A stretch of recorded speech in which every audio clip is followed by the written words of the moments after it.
Sebelum melanjutkan, jangan lupa subscribe dulu, terima kasih. Bab 82, Tamu Misterius. Saat itu pertengahan Juli di Crown Plaza Resort Bintang 5. Keluargamu akan mengadakan pesta perayaan untuk Mu Tangsue di sana. Mereka ingin mengucapkan selamat kepadanya atas hasil yang luar biasa dan penerimaannya di fakultas terbaik di Universitas Sengting. Saat itu pukul 6 malam. Para tamu sudah tiba di hotel. Kebanyakan dari mereka adalah teman-teman bisnis papamu. Ada juga orang-orang dari keluargamu. Mereka menghadiri pesta itu meskipun mereka cemburu atau iri padanya. Papamu tersenyum lebar malam itu. Ia bangga dengan hasil yang dicapai putrinya. Ia menerima pujian dari orang lain dengan senang hati. Mamamu juga tersenyum bahagia malam itu. Ia mengenakan gaun hitam panjang berhiaskan berlian. Ia tampak menawan dan anggun. Di sisi lain, Mu Tangsue adalah putri kecil malam itu. Dia mengenakan gaun bertali ungu. Dia tampak menggoda. Karena dia sudah dewasa sekarang, mamamu tidak melarangnya untuk berpakaian seperti wanita. Ceomu, seperti ayah, seperti anak perempuan. Tangsue sangat luar biasa. Kami iri padamu. Benar sekali. Sebagai pamannya, aku telah menyiapkan hadiah yang luar biasa untuk keponakanku. Pamannya mengeluarkan kunci mobil dan memberikannya kepada Mu Tangsue. Sebuah Ferrari untuk keponakanku. Tepat sekali. Mobil yang bagus untuk seorang wanita muda yang cantik. Terima kasih, Paman. Mu Tangsue memegang kunci mobil dari pamannya. Dia tampak cukup puas dengan dirinya sendiri sepanjang waktu. Itu karena dia telah menerima surat penerimaan dari Universitas Sengting, yang berarti sudah terlambat bahkan jika Mu Qi tahu tentang kebenarannya. Tangsue adalah anak yang sangat baik. Tidak heran neneknya memujanya sejak dia masih kecil. Kakekmu duduk di kursi tinggi dan memegang tongkat di tangannya. Dia melambaikan tangannya ke arah Mu Tangsue. Sueer, kemarilah. Kakek. Mu Tangsue berjalan mendekati kakeknya. Aku juga sudah menyiapkan hadiah yang bagus untukmu.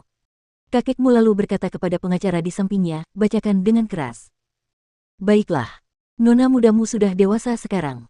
Dia bahkan mendapat hasil yang luar biasa dalam ujiannya. Jadi, ketuamu telah memutuskan untuk mentransfer 5% saham di grupmu kepadanya. Dia berharap nona mudamu akan tumbuh lebih cepat dan berkontribusi pada grupmu di masa depan. Bahkan papamu hanya memiliki 12% saham di grupmu. Sekarang, Mu Tangsue memiliki 5% saham di grupmu. Semua orang iri padanya. Tentu saja, papamu adalah yang paling bahagia di antara kerumunan. Mu Tangsue masih belum mampu mengelola saham. Oleh karena itu, ia harus membantunya. Ini benar-benar sebuah kemuliaan yang luar biasa. Kami iri padanya. Lihat saja putri mereka. Mu Tangsue menerima berbagai pujian malam itu. Keluargamu telah lama melupakan keberadaan putri lainnya, Mu Qi. Mereka tenggelam dalam alunan musik klasik yang indah di bawah lampu gantung yang mewah. Tidak ada seorang pun yang menyebut nama Mu Qi. Sepertinya dia tidak pernah muncul atau ada di dunia ini. Sueer, kita sangat bahagia malam ini. Mengapa kamu tidak menyampaikan pidato di atas panggung untuk berterima kasih kepada semua orang di sini atas dukungan mereka? Papamu mengingatkan Mu Tangsue. Mu Tangsue menganggukkan kepalanya. Saat itu, dia bagaikan putri yang sombong. Dia memiliki semua yang dia inginkan, termasuk hasil yang luar biasa, statusnya yang tinggi di keluargamu, dan bahkan saham dari grupmu. Sekarang, dia memiliki seluruh dunia di tangannya. Kemudian, Mu Tangsue melangkah ke panggung. Namun, seorang pelayan datang kepadanya dan memberikan sebuah kotak hadiah kepadanya sebelum dia bisa melangkah ke panggung. Nona mudamu, seseorang memberikan hadiah kepadamu. Mu Tangsue segera mengambil hadiah itu ketika dia melihat betapa indahnya kotak hadiah itu. Siapa yang memberiku hadiah ini? Tamu misterius. Tamu itu meminta Anda untuk menandatangani setelah Anda menerima hadiah. Tamu itu akan datang nanti, jawab pelayan itu dengan sopan. Mu Tangsue tidak memikirkannya lama-lama. Dia menandatangani hadiah itu. Siapa yang mengirimnya? Hadiah itu dibungkus dengan sangat rapi.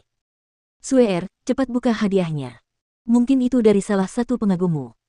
Mamamu berkata kepadanya dengan tidak sabar karena dia agak penasaran tentang hal itu. Ya, para tamu mulai ribut. Mu Tangsue menganggukkan kepalanya dan membuka kotak hadiah yang indah itu sambil tersenyum. Namun, wajahnya memucat saat dia membuka kotak itu. Mamamu menyadari ada yang tidak beres. Dia segera bertanya kepada Mu Tangsue, ada apa? Mu Tangsue menutup kotak itu karena merasa bersalah. Namun, mamamu mengambil kotak itu tepat waktu. Apa ini? Tidak ada apa-apa selain 2 kertas ujian dan laporan perbandingan tulisan tangan. Mamamu segera menutup kotak itu. Wajahnya pun pucat. Tidak apa-apa. Ada yang mengerjai kita. Apa-apaan ini? Papamu menyambar kotak itu dari mamamu. Ia hendak membuka kotak itu, tetapi mamamu mulai memohon padanya, sayang, tolong jangan buka kotak itu. Aku mohon padamu. Ayah, biarkan aku membuka hadiah pribadi semacam itu di rumah. Mu Tangsue dengan cepat mengalihkan perhatian mereka. Seseorang muncul di antara kerumunan pada saat itu. Dia mengenakan rok biru dengan langit berbintang di atasnya. Dia ramping tetapi tatapannya tampak dingin dan jauh. Yang lebih penting adalah dia tampak seperti Mu Tangsue tetapi auranya berbeda dari Mu Tangsue. Jika Mu Tangsue adalah mawar yang lembut maka Mu Qixi adalah mawar hitam yang berbahaya. Bagaimana mungkin seorang gadis berusia 18 tahun terlihat begitu menakutkan? Itu memang mengejutkan. Mengapa kalian takut membuka hadiah yang kukirimkan kepadamu? Mu Qixi berjalan perlahan ke arah kerumunan. Dia bertanya kepada mereka, apakah kalian takut? Mu Tangsue segera menghampiri kakak perempuannya saat melihatnya. Kakak, sekarang bukan saatnya bercanda. Namun, Mu Qixi mendorongnya menjauh. Siapa adikmu? Apakah kamu pernah memperlakukanku seperti adikmu? Mamamu bergegas ke arahnya, tetapi Mu Qixi berbalik menghadap para tamu sebelum mamamu bisa melakukan apapun. Izinkan aku mengungkapkan rahasianya kepadamu. Aku akan memberitahu kalian hadiah seperti apa yang kubawa. Saya yakin hampir semua anak Anda belajar di Eton, bukan? Kalau begitu, Anda pasti sudah mendengar rumor tentang hasil ujian Mu Tangsue yang luar biasa. Mengapa itu di luar dugaan semua orang? Mu Qixi, bagaimana mungkin kamu melarang orang lain mendapatkan hasil yang luar biasa sementara kamu sendiri tidak mendapatkannya? Mu Tangsue mengambil kesempatan untuk berbicara terlebih dahulu. Aku tahu apa yang mereka pikirkan tentangku, tetapi itu adalah hasilku yang sebenarnya dan itu tidak ada hubungannya denganmu. Begitukah? Mu Qixi tertawa. Kemudian, dia menyentuhkan dagunya ke kotak di tangan papamu. Kalau begitu, buka kotak itu dan biarkan semua orang melihatnya. Bisakah kamu melakukannya? Jangan ganggu aku di sini. Mu Qixi menatap Mu Tangsue. Dia sangat membencinya. Kemudian, dia berjalan ke arah papamu dan mengambil kotak itu darinya. Dia membuka kotak itu di depan semua orang. Namun, Mu Tangsue menyambar kotak itu darinya. Laporan itu jatuh dari kotak selama proses itu dan jatuh di kaki salah satu tamu. Tamu itu mengambilnya dan melihat isinya. Apa yang ada di kertas itu? Tamu lain bertanya pada tamu itu. Banyak istilah profesional yang digunakan, tetapi saya memahaminya. Kertas ujian dua orang dipertukarkan dan tulisan tangannya dipalsukan. Pria yang membacakan laporan itu berbicara dengan suara keras agar semua orang dapat mendengarnya.